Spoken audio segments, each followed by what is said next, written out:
आमा, यस्तो महान अनि शक्तिशाली शब्द जसलाई उच्चारण गर्न मात्र पनि ठुलो साहस आवश्यक पर्दछ।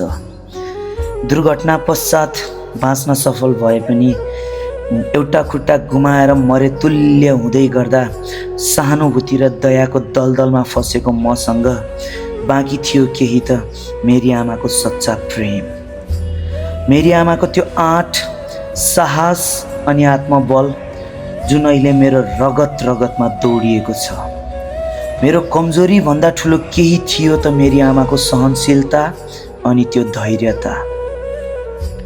त्यसैले त आँसु पिएर हाँस्न सिकाउनु भएको मेरी आमाको साहसलाई अनुसरण गर्दै कहिल्यै हार नमान्ने प्रतिबद्धता सहित अघि बढ्दैछु।